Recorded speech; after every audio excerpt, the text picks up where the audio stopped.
오늘 말씀은 요한복음 2장 1절부터 11절까지 저희는 한 절씩 교독하시겠습니다. 우리 주보에 12절까지 되어 있지만 11절까지 봉독하시겠습니다. 신약 페이지 144쪽. 사흘째 되던 날 갈릴리 가나에 혼례가 있어 예수의 어머니도 거기 계시고 예수와 그 제자들도 혼례의 청함을 받았더니 포도주가 떨어진지라 예수의 어머니가 예수에게 이르되 저들에게 포도주가 없다 하니 예수께서 이르시되 여자여 나와 무슨 상관이 있나이까 내 때가 아직 이르지 아니하였나이다.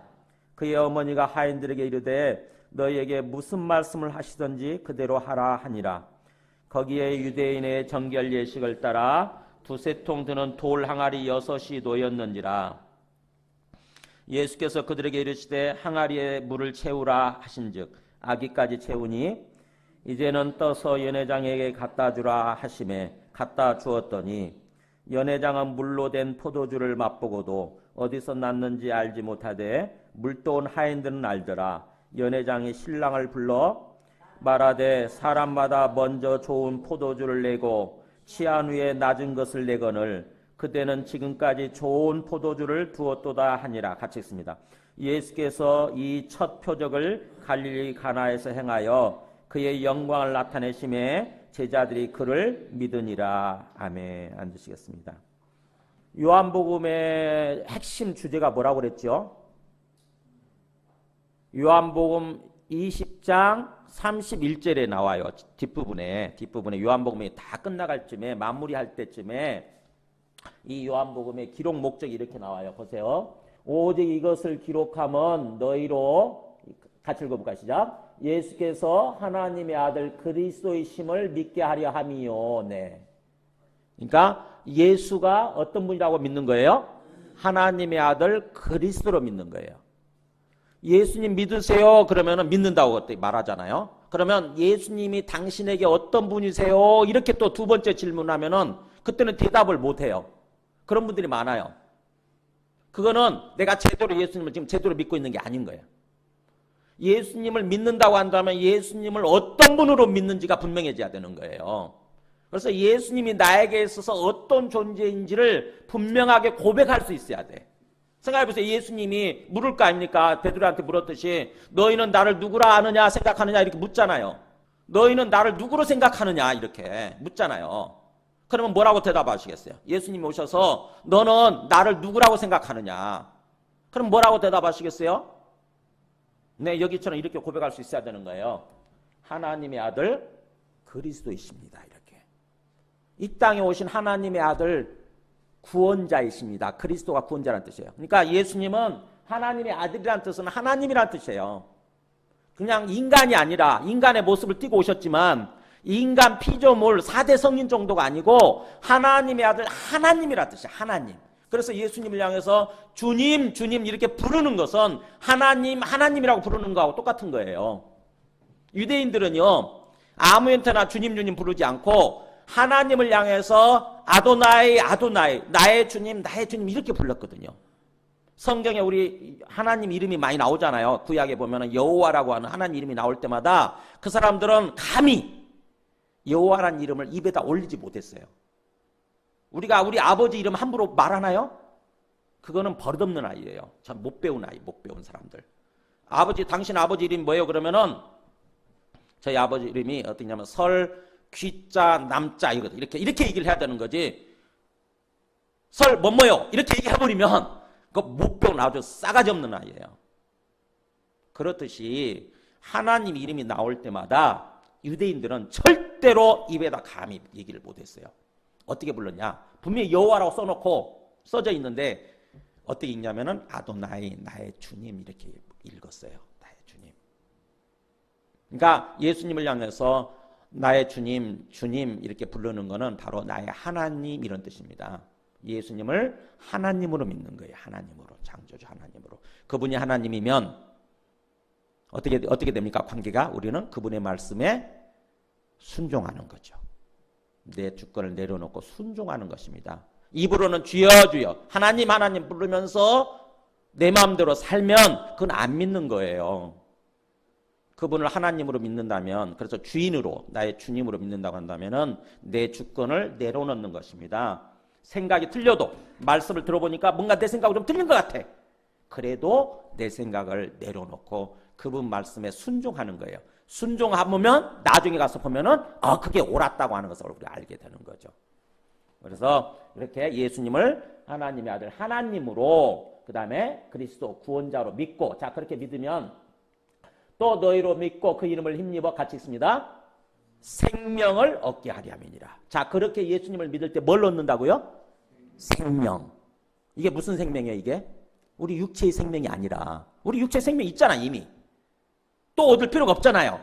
그러니까 여기서 말하는 이 생명은 육체의 생명이 아니라 영의 생명, 영생의 영생, 영의 생명. 우리 영이 살아나는 것을 가리키는 거예요. 우리 속에 영이 살아나는 것입니다. 영이. 평소에는 죽어 있어요. 우리 영이 죽어 있어요. 세상 사람들은 영이 죽어 있는지조차도 모르고 살아요. 영이 있다는 것조차도 모르고 사는 거지. 근데 그 영이 죽어 있다가 예수님을 그렇게 받아들이고 믿으면 우리 영이 살아나서 영이 생명을 얻어서, 그러면 그 영은 뭐 하는 거냐? 영으로 계시는 하나님과 함께 교통하게 되는 거예요. 하나님과 교통, 커뮤니케이션, 즉 다시 말하면 하나님과 교제하고 대화하는 삶, 이게 되는 거예요. 영이 살아나면 우리 안에. 그러니까 우리 안에 영이 살아나면 그 영을 통해서 항상 주님과 대화하는 삶을 살아갈 수 있게 됩니다. 어디 있든지, 언제 어디에 있든지, 내가 무슨 일을 하든지, 내가 누구를 만나든지 상관없어요. 내 입으로는 다른 사람을 말하고 무슨 일을 할 수 있지만 내 속에 있는 영은 주님을 항상 교제하고, 주님을 생각하고 주님을 바라보고 주님과 교제하는 삶을 살아갈 수가 있어요. 그럴 때에 우리 안에 기쁨이 있고요, 은혜가 있게 됩니다. 신기해요. 그게 보면은 아까 그 찬송가 가사처럼 주님과 그렇게 교통하는 삶이 시작되잖아요. 그러면 우리 안에 기쁨이 막 솟아요. 그것이 이 요한복음에서 말하는 영생의 삶입니다. 영생의 삶. 그러니까 우리가 예수님을 제대로 믿는다고 한다면 평소에 바로 그런 삶을 사는 거예요. 그런 삶을 살고 있어야 돼. 근데 내가 예수님 믿는다고 그러면서도 예수님 그걸 제대로 배우지 않고 훈련받지 않다 보니까는 예수님 까마득 잊어버리고 사는 거예요. 하루, 일주일 내내. 이렇게 주일날 예배 와서 예배 드릴 때만 비로소 또 예수님을 생각하죠. 하나님을 생각하고 예수님을 생각하는 거야. 그리고 평소에는 까마득 잊어버리고 내 마음속에 없어. 조금 생각하는 거 없고 그냥 어떤 그 세상에 푹 빠져가지고 내가 주인 되어서 사는 것입니다. 내가. 내 욕심이 주인 되고 내 생각이, 내 자가 주인 되고. 그러면 결국 우리는 죄를 범하게 돼 있고 결국 망하게 되어버리는 거예요. 우리 삶이. 그러니까는 주님께서는 우리가 그렇게 살지 않고 이제는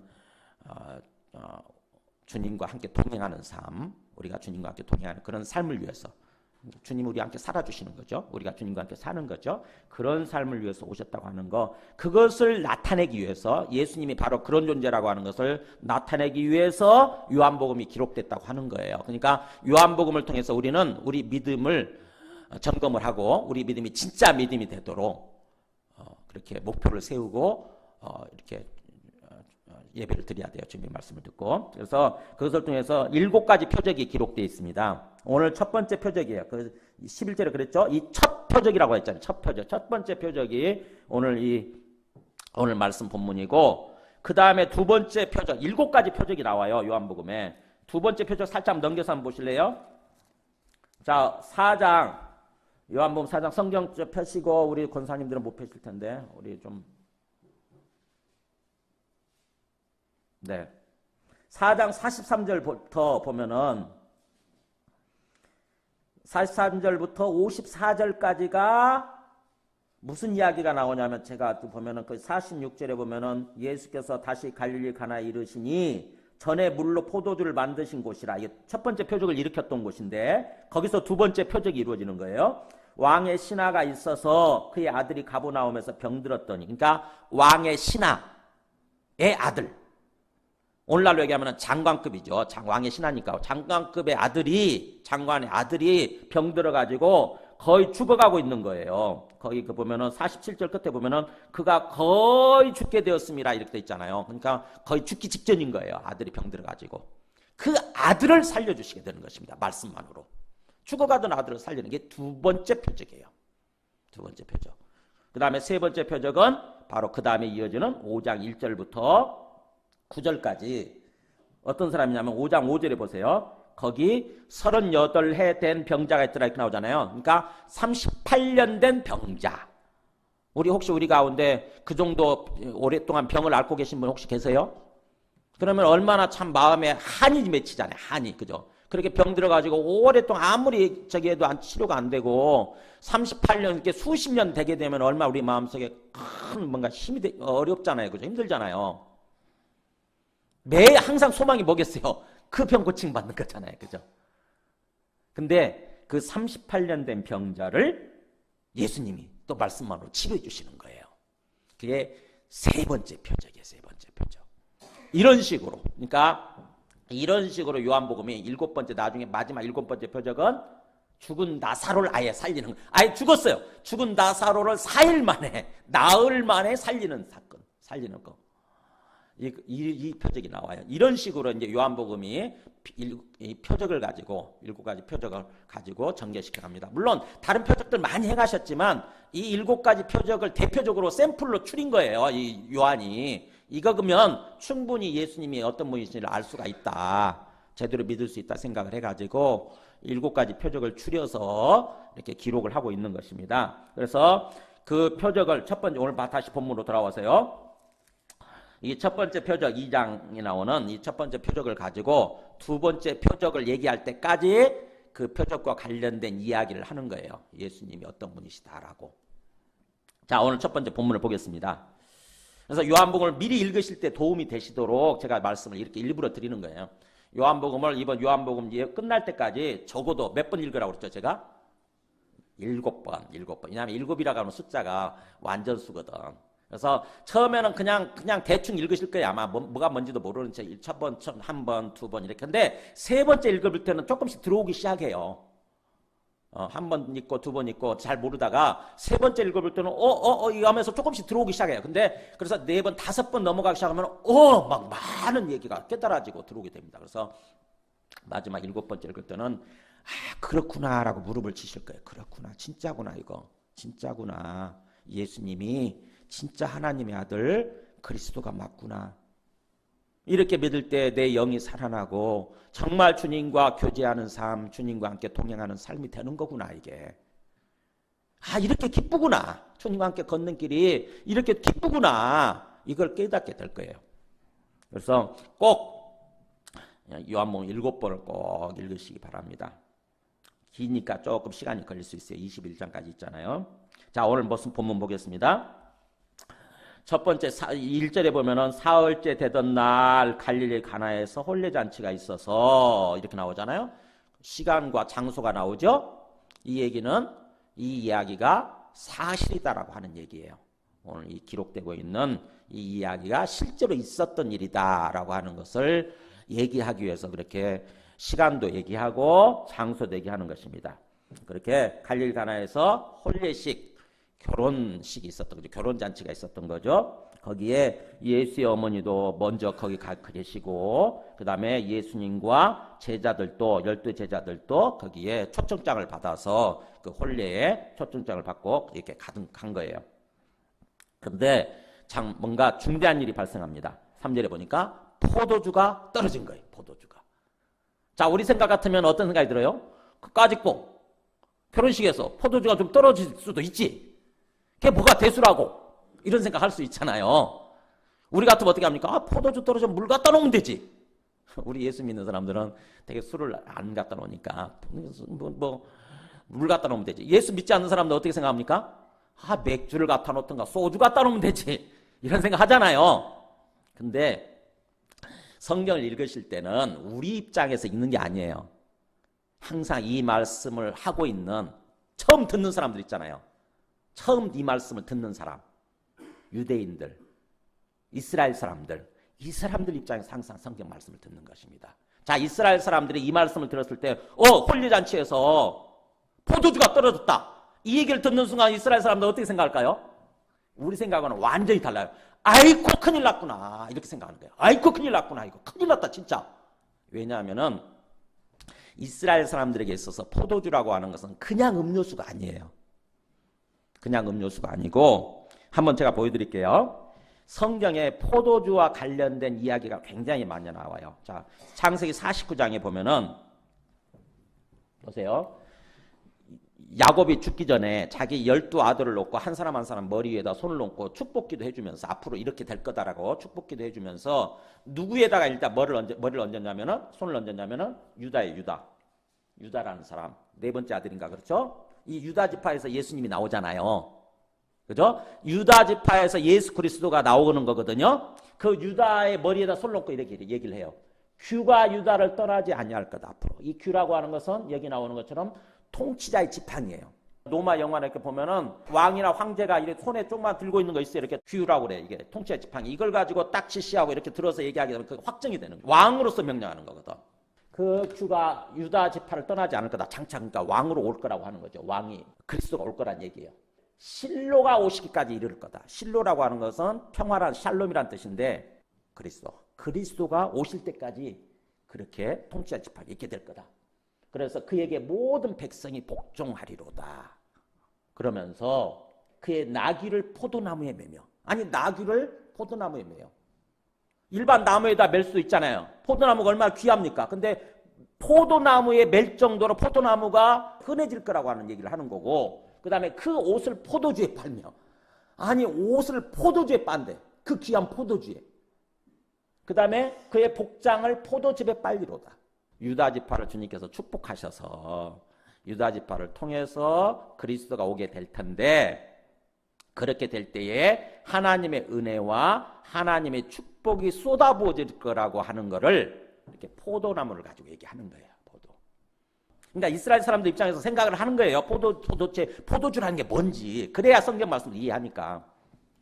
이사야 25장 6절에 이렇게 돼 있어요. 만군의 여호와께서 이 산에서 이 산 이스라엘이 있는 시온산이죠. 시온산에서 만민을 위하여 세상의 모든 사람들을 위하여 만민이란 말이 그런 뜻이죠.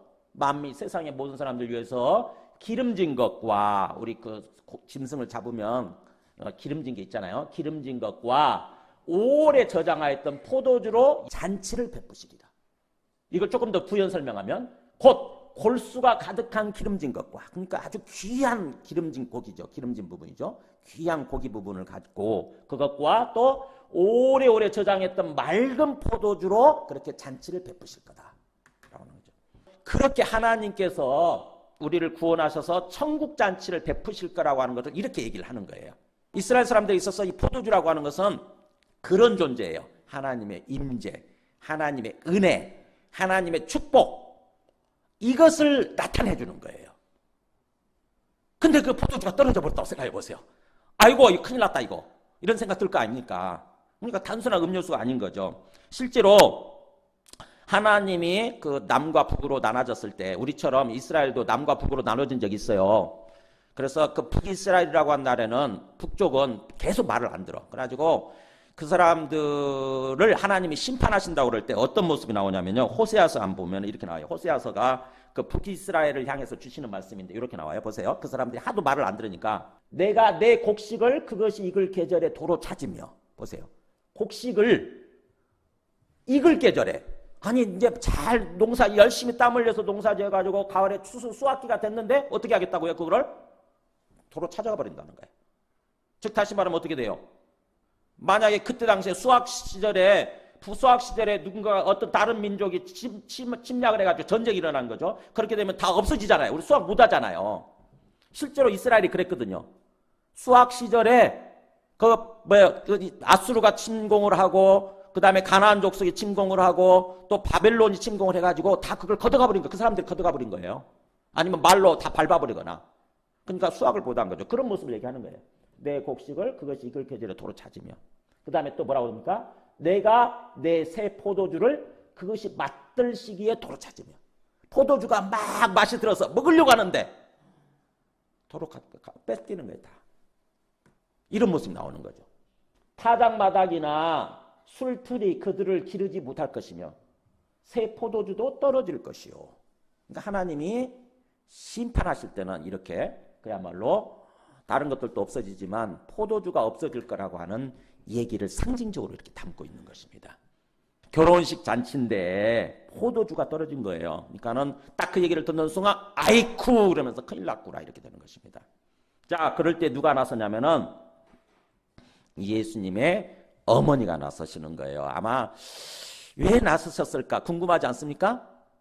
우리가 추측을 해볼 수 있어요. 이미 혼례잔치가 있던 날 1절에 보면은 예수의 어머니도 거기 가 계셨잖아요. 그리고 뭔가 중요한 순간에 예수님의 어머니가 막 나서는 거예요. 그러면은 우리가 어떤 생각을 하게 됩니까? 아, 이 혼례잔치는 예수님의 어머니 쪽에 무슨 가정사인가 보다. 우리는 알 수 있는 거죠. 그죠? 굉장히 중요한 어머니 쪽에 중요한 일인 거예요. 그러니까 예수님의 어머니가 나서셔서 예수님에게 와서 뭐라고 그럽니까? 저들에게 포도주가 떨어졌다. 포도주가 없다. 그러니까 좀 어떻게 좀 해봐라 얘기잖아요. 그죠? 어떻게 좀 해보세요. 이렇게. 그랬더니 예수님의 반응이 참 굉장히 좀 뜻밖입니다. 보세요. 4절에 뭐라고 그럽니까? 예수께서 이르시되 여자여 나와 무슨 상관이 있나이까? 내 때가 아직 이르지 아니하였나이다. 아니 뭔 소리야 이게? 여자여 나와 무슨 상관이 있나이까? 이 말씀 때문에 시험 들어요. 저도 시험 들었어요. 신앙 초창기 때. 아니 예수님이 자기 어머니한테 여자요 라니 이게.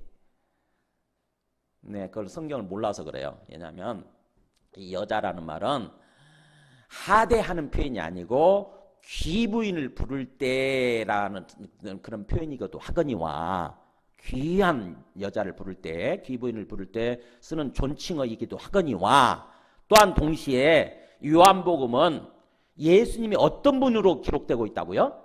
이 땅에 오신 하나님의 아들 하나님이시라고 기록하고 있는 거예요. 그러면 예수님이 하나님이시면 예수님의 입장에서 하나님이신 예수님 입장에서 보면 다른 모든 인간들은 어떤 존재입니까? 그냥 피조물일 뿐이에요. 다 피조물이에요. 자기 친어머니도 자기 친동생들도 다 피조물이고 예수님은 하나님이신 거예요. 그러니까 하나님 입장에서 부르는 거예요. 사실 하나님 입장에서. 그래서 우리가 시험 들 필요가 없어요. 그래서 여자여 나와 무슨 상관이 있나이까 그러면서 어쩌면 아직 내 때가 아직 이르지 않았다는 거죠. 내 때가 뭐예요? 내 때가 바로 예수님이 죽으실 때예요. 하나님의 아들로 오셔서 우리 죄를 위해서 죽어야 되잖아요. 그래야 구원 사역 그리스도 사역이 이루어지는 거거든요. 그러니까 죽으시기 위해서 이제 사역을 뭔가 시작하시는 거죠. 공적으로 나서서 뭔가 그리스도로서 활동하시기 시작하는 것입니다. 그리스도로서. 그래서 결국은 잡혀 죽잖아요. 근데 아직은 아니라고 하는 거죠. 그러니까는 주님은요 철저하게 자기 시간 계획표를 따라서 움직이시는 거예요. 철저하게. 아무렇게나 움직이시는 것이 아니라 아무렇게나 사는 게 아니고 철저하게 어떤 때가 되면 자기가 어떤 일을 해야 되고 하는 그 시간 계획표가 있는 거죠. 그것 따라서 움직이셔야 되는데 갑자기 돌발 상황이 벌어진 거죠. 돌발 사건이 터진 거예요. 돌발 상황. 예수님이 어머니가 지금 포도주가 떨어졌다 그러면서 뭔가 자기 아들이지만 성령으로 잉태됐다고 하는 거 알잖아요. 하나님이라고 하는 거 아는 거예요. 하나님의 아들. 그러니까는 뭔가 좀 당신이 뭔가 해보라고 이렇게 얘기를 하는 건 상황이니까 뭔가 예수님께서는 지금 아직 그럴 때가 아니다라고 얘기를 하는 거죠. 그런데도 불구하고 그 다음에 예수님의 어머니의 반응 보세요. 5절에 그의 어머니가 하인들에게 이르시되 예수님은 지금 해준다고 얘기 안 했어요. 근데 예수의 어머니가 하인들에게 이르되 뭐라고 그럽니까? 너희에게 무슨 말씀을 하시든지 그대로 하라 이렇게 얘기하는 거예요. 그러니까 예수님한테는 포도주가 떨어졌다. 그러니까 뭔가 어떻게 해보라고 이렇게 뭔가 기대하는 듯한 어떤 그런 말을 하고 나서 예수님은 좀 해주겠다 얘기 안 했는데 아직 내 때가 아니다라고 얘기를 하는데 그냥 예수의 어머니는 그 얘기는 들은 척만 척하고 하인들한테 가서 예수께서 무슨 말씀을 하든지 다 그대로 하라고 무조건 순종하라고 이렇게 얘기를 하는 거죠. 그랬더니 예수님이 진짜로 합니다. 보세요. 6절에 거기에 유대인의 정결 예식을 따라 두세 통 되는 돌 항아리 6이 놓였는지라. 그러니까는 물 항아리 하나마다 두세 통 들어가는 항아리예요. 그러니까 꽤 큰 항아리였던 것 같아요. 꽤 큰 항아리가 6개가 놓여 있다고 하는 것입니다. 근데 그 항아리는 뭐에 쓰이는 거냐면 정결 예식에 쓰이는 거예요. 이게 뭐냐? 정결 예식. 깨끗하게 한다 뜻이죠. 정결 예식. 즉 다시 말하면 이스라엘 사람들은 옛날에 샌들 신고 다니잖아요. 샌들 신고 다니고 신발이 없던 시절이니까 우리는 집신 신고 다녔잖아요. 옛날에.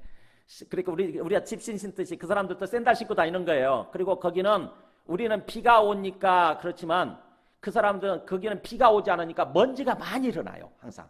비가 엄청 없는 곳이거든요. 그러니까 먼지가 일어나니까 샌들 신고 그렇게 하루 내내 돌아다니다 보면 어떻게 됩니까? 먼지가 발에 수북이 쌓이잖아요. 그래서 어떻게 하냐면 그 사람들은 항상 집 안에 들어갈 때는 어떻게 해요? 항상 물로 손발을 씻고 들어가는 거예요. 항상. 그게 정결 예식이에요. 항상 손발을 씻고 들어가는 거죠. 그게 정결 예식이에요. 그러니까는 물이 항상 문 입구에 이렇게 놓여져 있는 거죠.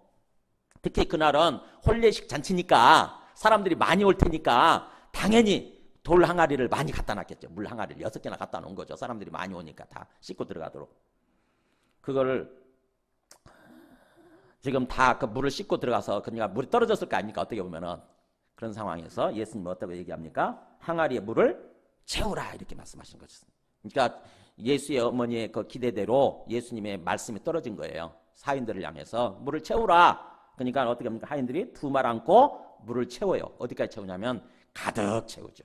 아구까지 가득 채워요. 그리고 나서는 8절에 이제는 떠서 연회장에 갖다 주라 이렇게 얘기해요. 그러니까는 또 그 하인들이 그대로 갖다 줍니다. 하인들은 지금 뭘 갖다 준 거예요? 물을 갖다 준 거잖아요. 그죠? 물을 채웠고 물 갖다 주는 거잖아요. 근데 놀라운 일이 벌어졌어요. 9절에 보니까 연회장은 물로 된 포도주를 맛보고 이제 연회장한테 갖다 주는 거 아닙니까? 연회장이 누군지 아시죠? 연회장이 뭐예요? 잔치를 전체적으로 이렇게 집례하는 장이에요. 장. 시골에 가면 있어요. 저희 아버지도 그런 일을 하셨어요. 결혼식이 있거나 무슨 장례식이 있거나 그러면은 동네 되게 어르신들 중에서 뭔가 좀 나이가 지긋하시고 뭔가 이렇게 분별력이 뛰어나신 분들 있잖아요. 그분들이 이렇게 보면은 전체를 딱 이렇게 집례를 해요. 전체를 주관을 해요. 지금 저기 어디 음식 떨어졌다고 저기 어디 뭘 갖다 주라고 어디 갖다 주라고 이렇게 막 하는 거 있잖아요. 그게 연회장이에요. 연회장. 지금 연회장이 보니까 그 포도주가 딱 떨어진 상황에서 굉장히 중요한 상황인데 갑자기 여기 포도주 있습니다. 그러면서 하인들이 떠갖고 온 거죠. 그때 그 맛을 볼 거 아닙니까? 연회장이니까 자기가 먼저 맛을 보고 얘기를 할 거 아니에요.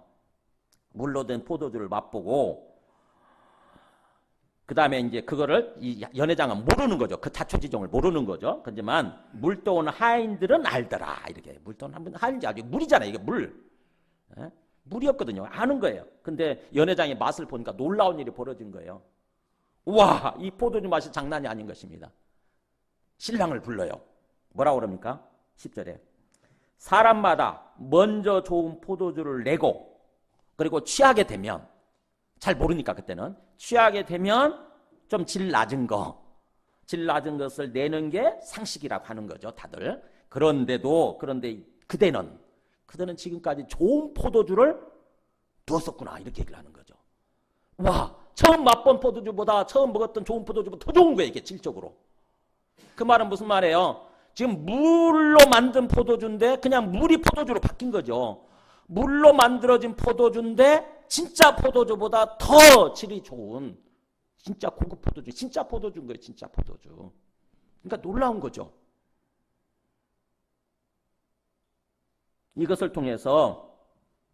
이것을 통해서 11절에 그랬죠. 예수께서 이 첫 표적을 갈릴리 그 가나에서 행함으로써 그의 영광을 나타내셨다. 그의 영광이란 게 뭐예요?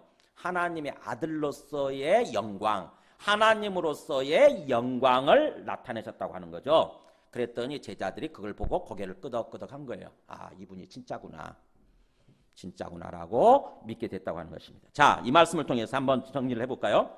자, 이 물이 포도주로 바뀌었어요. 제가 우리 주보에 써놨어요. 물과 포도주는 화학식 기호가 달라요. 조금 배운 사람들은 그 화학식 기호를 좀 볼 줄 아실 텐데 그냥 쉽게 얘기하면 그래요. 물하고 포도주는 다른 거예요. 완전히 다른 물질이에요. 상식적으로 물이 포도주로 바뀐다고 하는 것은 있을 수가 없는 일이에요. 있을 수 없는 일이에요. 물이 포도주로 바뀌려면 물에다가 포도를 담거나? 그렇지 않죠. 그냥 포도만 난 거죠 원래. 물하고 포도주 안 탄 거지? 안 탄 거지. 당연히 그렇죠. 그래서 포도주만 오래 갖다 놓고 이렇게 해야 되거나 아니면 아예 물에다가 포도주 성분이 있는 뭔가 약품을 타거나 이래야 포도주로 바뀌는 거지. 그냥 맹물이 포도주로 바뀐다고 하는 것은 있을 수가 없는 일이죠. 근데 그런 일이 일어난 거예요. 그렇다고 한다면 그렇게 만드실 수 있는 예수님은 어떤 분이세요? 예수님은 어떤 분이라는 얘기예요. 이것을 통해서. 물을 포도주로 바꾸실 수 있는 분? 누가 그렇게 할 수 있습니까? 사람이 그렇게 할 수 있어요? 물을 포도주로 바꾸는 사람 봤나요? 자, 예수님이 누구라는 소리냐면은 우리 앞에서 이미 요한복음을 요약한 그 말씀을 통해서 봤어요. 요한복음 1장 가서 보세요. 요한복음 1장 1절에 보면은 태초에 말씀이 계시니라. 태초에 노고스라고 그랬죠. 노고스가 계시니라. 이 말씀이 하나님과 함께 계셨으니 이 말씀은 곧 하나님이시니라. 이 노고스는 하나님이시니라. 그러면서 그가 태초에 하나님과 함께 계셨고 그 다음에 3절 같이 있습니다. 시작. 만물이 그로 말미암아 지은 바 되었으니 지은 것이 하나도 그가 없이는 된 것이 없느니라. 자, 이 말씀이 누구냐면은 예수님이잖아요. 이 세상에는 만물은 모든 피조물이죠. 모든 것이 예수님으로 말미암아 지은 바 되었다고 하는 것입니다. 이게 무슨 말이에요? 결국 예수님이 이 모든 것을 다 만들어내셨다고 하는 것입니다.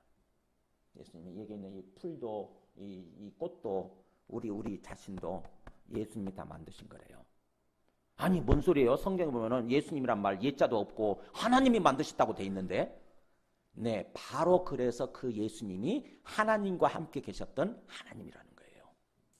하나님 아버지께서 그렇게 계획을 하시고 뜻하실 때 명령을 하실 때 빛이 있으라 이렇게 하나님 아버지께서 명령하시면 그러면 그 빛을 만들어내신 분이 누구냐? 예수님이 만들어내셨다고 하는 것입니다. 예수님이 바로 모든 것을 지으신 창조주 하나님이시라는 거예요. 하나님 아버지는 아니시고 하나님의 아들 하나님이시라는 것입니다. 그러니까 지금 물을 포도주로 바꾼 것도 바로 그 맥락이라고 하는 거죠. 예수님은 물을 포도주로 얼마든지 바꾸실 수 있는, 심지어는 물이 없어도 포도주 자체를 그대로 그냥 있게끔 만드실 수 있는 그런 창조주 하나님이시라는 거죠. 예수님을 제대로 알 수 있도록 그렇게 첫 번째 표적을 일으킨 것입니다. 자, 그 다음에 두 번째는요.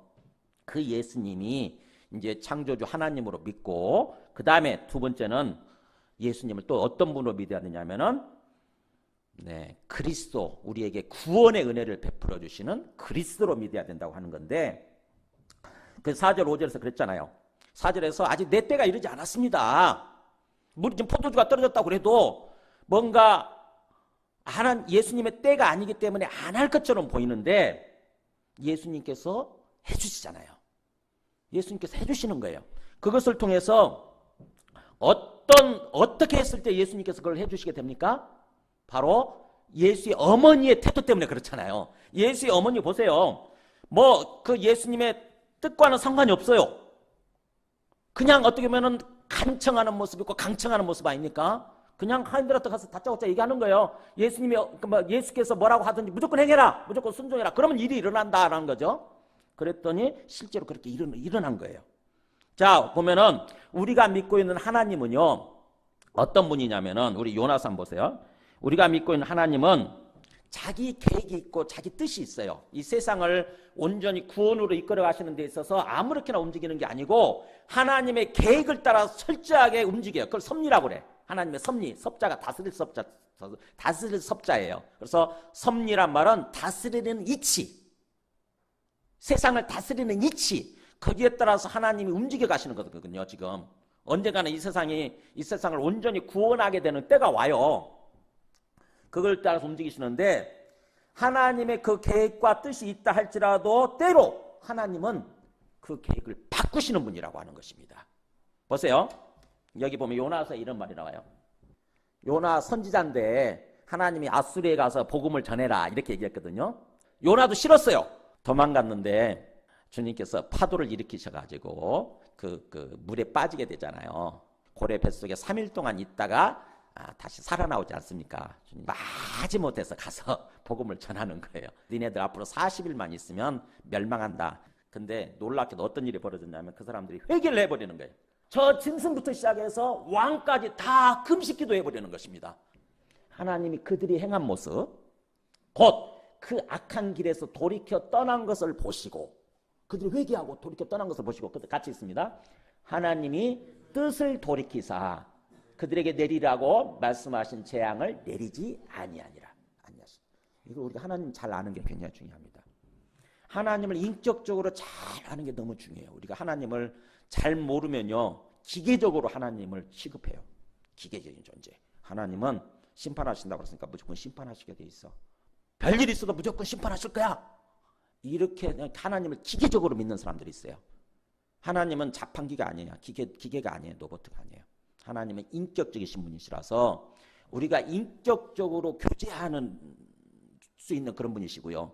인격적으로 교제하는 가운데 내가 하나님을 알고 하나님의 뜻을 알고 하나님의 마음을 아는 거예요. 그래서 아이고 내가 잘못 살았구나. 내가 죄를 범했구나. 그래서 깨닫고 회개하는 것입니다. 그러면 하나님이 거기에 반응을 보이시는 거예요. 심판이 확정이 됐었음에도 불구하고 뜻을 돌이키시는 하나님. 뜻을 돌이키는 하나님을 믿는 데 있어서 또 예수님을 믿는 데 있어서 그분이 어떤 분이신가를 인격적으로 알고 거기에 맞춰서 살아가는 게 너무 중요해요. 그래서 우리가 예수님을 진정으로 제대로 안다고 한다면은 이렇게 예수의 어머니처럼 반응하는 것입니다. 우리 삶 속에서 때로 굉장히 뭔가 중요한 상황이죠. 그래서 하나님의 뜻이 이걸 안 들어줄 것 같은데 그런데도 불구하고 너무 필요해요. 그럼 어떻게 해야 됩니까? 예수님이 말씀해 주세요. 이런 상황에서 어떻게 하라고 그러냐면은 거기 우리 누가복음 11장에 누가복음 11장 보세요. 예수님이 기도를 가르쳐 주시면서 굉장히 중요해요. 보세요. 내가 너희에게 말하노니 비록 친구 관계로 인해서는 일어나서 주지 아니할지라도 같이 있습니다. 시작. 그 간청함을 인하여 일어나 그 요구대로 주리라. 누가복음 11장이 이게 기도를 가르쳐주는 장이에요. 기도라는 건 어떤 거다. 기도는 어떻게 하는 거다. 하나님이 너희들한테 원하는 기도는 어떤 거다. 이렇게 얘기하시면서 예를 들어서 얘기를 해주는 거예요. 비록 친구 관계, 어떤 뭔가 친구 관계로 인해서는 일어나서 주지 아니한다 할지라도 간청이란 말이 간절히 요청하는 거죠. 그걸 옛날 성경은 강청이라고 돼 있었어요. 강청. 지금 우리 성경은 간청이지만 강하게 요청하는 거 강청. 근데 옛날 성경이 오히려 원어의 뜻에 합당합니다. 거기에 더 맞아요. 그러니까 하나님과의 관계에 있어서 그냥은 안 준다 할지라도 우리가 간청하고 강청하면 하나님 바제견을 자꾸 물고 늘어지는 거. 하나님, 이거 너무 중요합니다. 너무 꼭 필요해요. 하나님은 들어주신다고 하는 것입니다. 하나님은 그런 분이시라는 거예요. 하나님과 정말 긴밀하고 교제하고 교통하는 가운데 정말 이게 필요하다 싶으면은 예수의 어머니처럼 움직이는 것입니다. 반드시 들으실 줄 알고 확정을 하고 그렇게 움직이는 거예요. 그게 믿음이에요. 절대적인 믿음이 필요한 거죠. 자, 그 다음에 하인들도 보세요. 하인들도 보면은 두 말 않고 구무 말 않고 순종해요. 물을 떠다 갖다 주라고 그러니까 물 떠서 갖다 주었더니 놀라운 일이 벌어진 거예요. 연회장이 딱 맛을 보니까 이게 장난이 아닌 거예요. 진짜 포도주야 이게. 포도주 중에서 진짜 고급 포도주, 최고급 포도주. 즉 우리가 하나님의 예수님께서 그리스도로 구원자로 오셔서 우리에게 구원 사역이 일어나려면은 그분을 진정으로 믿고 그분 말씀을 신뢰하고 그분 말씀에 100% 순종하는 것입니다. 군말 않고 순종하는 거예요. 때로 그 말씀이 내 생각하고 다를 수 있어요. 아이고 그 말씀 순종했다가는 내 큰일 나겠네. 싫어 그냥. 그렇게 되면은 구원 역사가 일어나지 않아요. 우리 속에. 그분이 하나님이신 그리스도이신 역사가 일어나지 않는 것입니다. 그냥 좀 내 생각하고 틀려도 어떻게 하시겠지. 그분이 하나님이시니까 하시겠지 생각을 하고 100% 순종하면 놀라운 역사가 우리 삶 속에서 펼쳐지는 거예요. 시간 지나고 보면 그게 옳아요. 주님 말씀에 순종하는 게 옳아. 주님 말씀이 옳았다고 하는 게 밝혀지는 거죠. 주님께서는 우리에게 그런 삶을 지금 살아가기를 원하시는. 그래서 예수님이 하나님의 아들 하나님이시라고 하는 게 드러나고 그 다음에 우리에게 그렇게 구원을 베풀어 주시는, 은혜를 베풀어 주시는 그리스도라고 하는 것을 보여준 이 첫 번째 이 표적이 이 첫 번째 표적인 거예요, 이게. 그래서 이것을 통해서 우리 찬찬히 우리의 믿음을 한번 돌아보는 거예요. 나는 진짜로 이렇게 믿고 있나?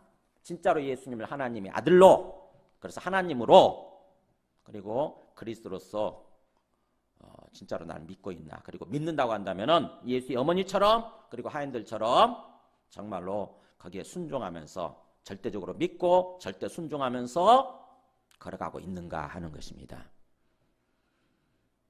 그럴 때에 우리의 우리에게 구원이 일어나는 거죠. 하나님의 은혜가 부어지게 되는 거예요. 그래서 마지막 말씀을 정리하겠습니다. 참 우리 자신이나 또 이 세상이나 또 어떤 내 앞에 있는 사람들이나 이런 사람들을 주님의 관점에서 바라보는 게 참 필요해요. 주님의 관점에서. 그냥 내 인간적인 관점에서 보게 되면은 잘 이해가 안 되고 때로 화가 나기도 하고, 때로 밉고, 그리고 때로는 내가 거기에 또 나도 쏘가가지고 거기에 따라가 버리는 그런 모습이 되는데, 주님의 관점에서 바라보는 거예요. 주님이 우리를 구원하시기 위해서 이 땅에 오셨다고 한다면은, 그러면 세상 사람들, 주님을 믿지 않고 있는 세상 사람들은 지금 어떤 삶을 살고 있는가 하는 거예요. 주님의 눈, 주님의 관점을 가져야 된다고 하는 것을 마지막 말씀을 통해서 한번 보겠습니다. 우리 그 에베소서 한번 보여주실래요? 보세요. 에베소서 보면은 주님을 믿지 않고 있는, 제대로 믿지 않거나 전혀 믿지 않거나 그런 사람들은 어떤 삶을 살고 있냐면 주님의 관점이에요. 보세요. 그는 허물과 죄로 죽었던 너희를 살리셨도다.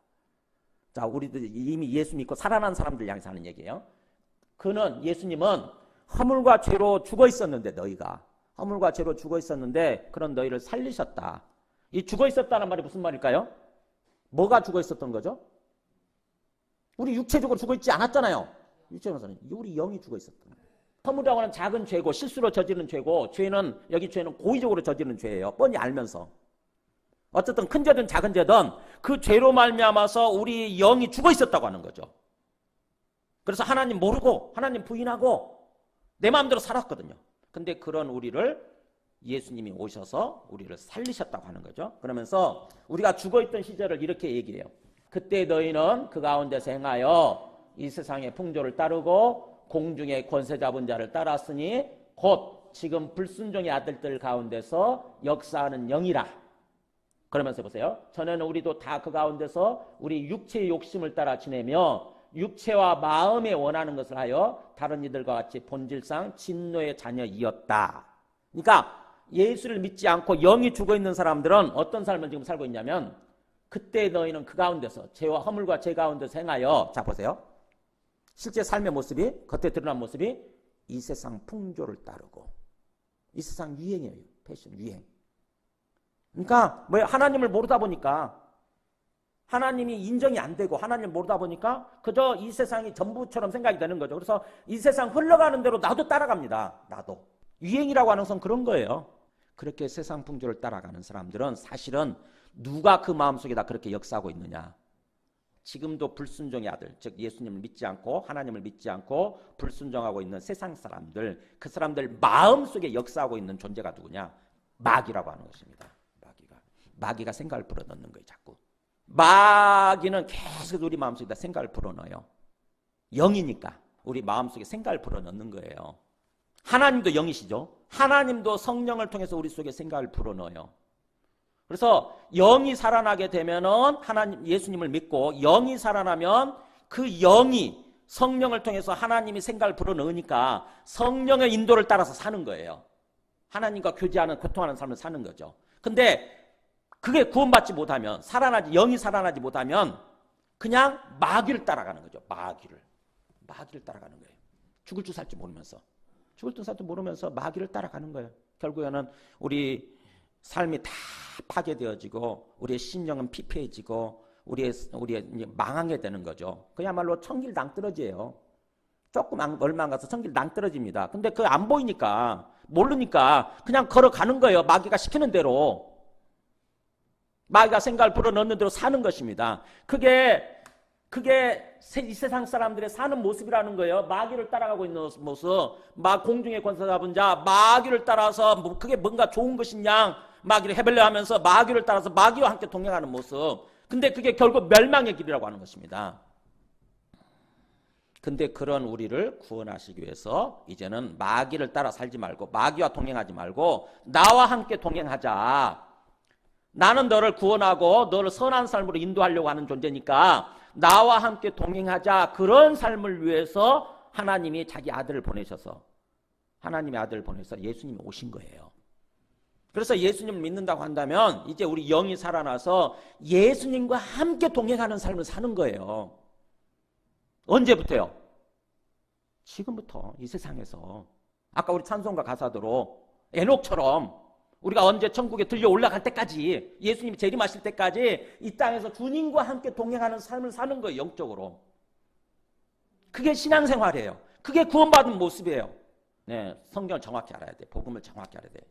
구원이라고 하는 것은 하나님과의 관계가 정상적으로 회복되어져서 하나님과 함께 살아가는 삶, 하나님과 함께 사는 거, 구원을 누리는 거, 이 땅에서. 그게 영생의 삶이에요. 영생의 삶. 마귀와 함께 동행하던 삶을 끊고, 이제 거기서 끊고 이제는 주님께 돌아와서 주님과 손을 잡고 친구처럼 동행하는 거. 그래서 요한복음 15장에 가면은 우리 친구하자라고 주님이 말씀하시거든요. 내가 너를 친구 삼겠다. 우리 함께 친구처럼 동행하자. 주님의 손을 잡고 걸어가는 것입니다. 그러면 우리 친구 만나서 커피도 마시고 대화하면 어떻게 돼요? 기쁘잖아요, 우리. 그죠? 기쁘죠? 마음이 참 힘들다가도 친구 만나서 대화하면 이상하게 회복이 되죠? 기쁘잖아요. 근데 주님하고 그렇게 해보세요. 말할 수 없는 기쁨이 생기고요. 은혜가 생기고요. 형통함이 돼요. 정말 복된 삶을 살아가게 되는 거예요. 복된 삶. 주님은 그런 삶을 살아가도록 하기 위해서 이렇게 요한복음을 기록하고 있는 것입니다. 함께 찬송하고 기도하겠습니다.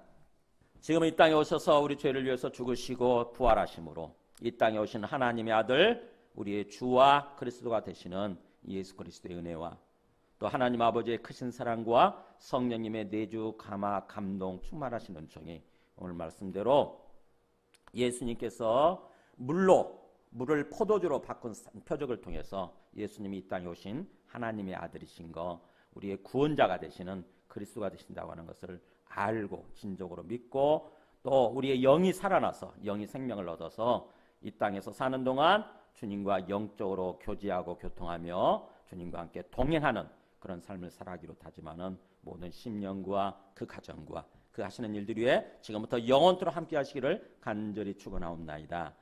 아멘.